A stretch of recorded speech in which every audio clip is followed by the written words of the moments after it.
Kita ke sorotan lain, saudara. Land clearing atau pengosongan lahan tahap pertama kawasan sirkuit MotoGP Mandalika di Lombok Tengah, Nusa Tenggara Barat mendapat penolakan dari pemilik lahan. Meski begitu, lahan akhirnya bisa dikosongkan. Karut-marut sengketa lahan di kawasan yang bakal dijadikan sirkuit MotoGP ini semakin memanas.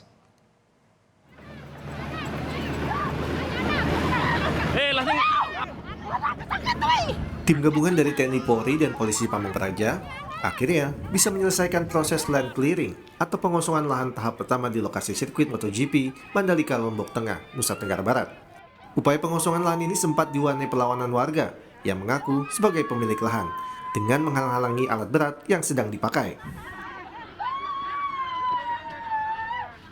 Kapolres Lombok Tengah AKBP Esti Setio Nugroho yang berada di lokasi mengatakan, upaya pengosongan lahan akan kembali dijadwalkan pasca tahap pertama ini selesai. Permasalahan adalah banyaknya pihak ketiga yang menyampaikan hal-hal yang sebenarnya tidak sesuai dengan fakta yang ada di lapangan. Fakta-fakta hukum yang dimiliki oleh masyarakat.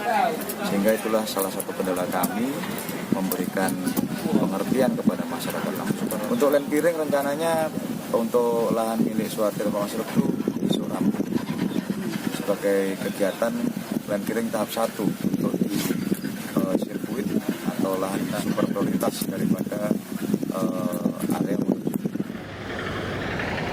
Karut-marut sengketa lahan di kawasan yang bakal dijadikan sirkuit MotoGP ini semakin memanas.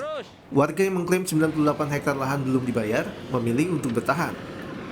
Indonesia Tourism Development Corporation, BUMN pengelola kawasan ekonomi khusus Mandalika ini, meminta bantuan lebih dari 800 aparat gabungan kepolisian, TNI dan Polisi Pamung Praja untuk mengamankan upaya pengosongan lahan. Fitri Rahmawati, Kompas TV, Mataram, Nusa Tenggara Barat.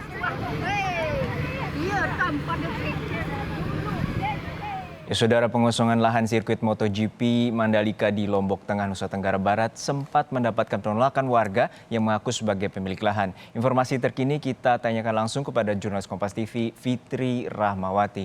Fitri, hingga saat ini ada sejumlah warga yang mengaku lahannya belum dibayar. Apakah ini menjadi alasan mereka menolak pengosongan lahan? Juno dan juga saudara, saya kebetulan saat ini berada di lokasi sirkuit MotoGP yang di belakang saya ini kemarin sempat diwarnai keributan antara warga dan aparat kepolisian karena mereka berusaha menghalangi alat berat yang melakukan upaya pengerukan di lahan mereka. Aparat kepolisian memang sudah berusaha untuk membuat warga untuk minimal mungkin adanya perlawanan atau kemudian menggunakan cara-cara persuasif untuk menenangkan warga. Dan hari ini Juno memang situasi di tempat ini ada sejumlah aparat kepolisian yang berjaga di lokasi ini untuk mengantisipasi situasi dan situasinya memang sudah kondusif, warga sudah kembali ke rumah mereka masing-masing, sementara lahan mereka yang sudah diambil alih oleh ITDC telah mulai dilakukan pengerukan di lokasi ini. Dan memang Juno, sengketa lahan ini terjadi sejak 1998. Warga masih mengklaim bahwa di beberapa lokasi atau di beberapa titik di area sirkuit MotoGP ini masih menjadi milik mereka.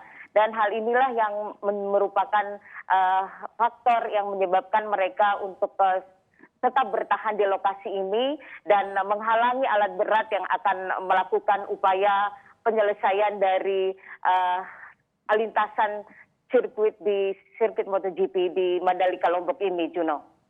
Ya Fitri, informasinya ada 98 hektar yang menjadi sengketa. Lalu apakah ada pernyataan resmi dari pihak ITDC terkait dengan klaim warga ini? Dan apakah juga kemarin sempat ada korban terkait dengan penolakan lahan dari pihak aparat maupun dari warga sendiri, Fitri?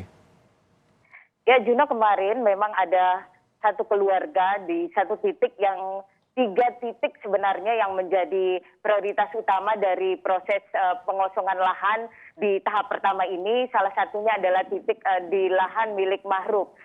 Keluarga Mahrub ini mencoba bertahan untuk menghalangi alat berat dan karena mereka menganggap bahwa lahan tersebut masih menjadi milik mereka dan belum dibayarkan hingga saat ini. Dan ketika situasi itu terjadi, salah seorang warga memang mengalami pingsan. Juno. Baik Fitri, terima kasih atas informasinya terkait dengan penolakan lahan di kawasan Mandalika, Nusa Tenggara Barat.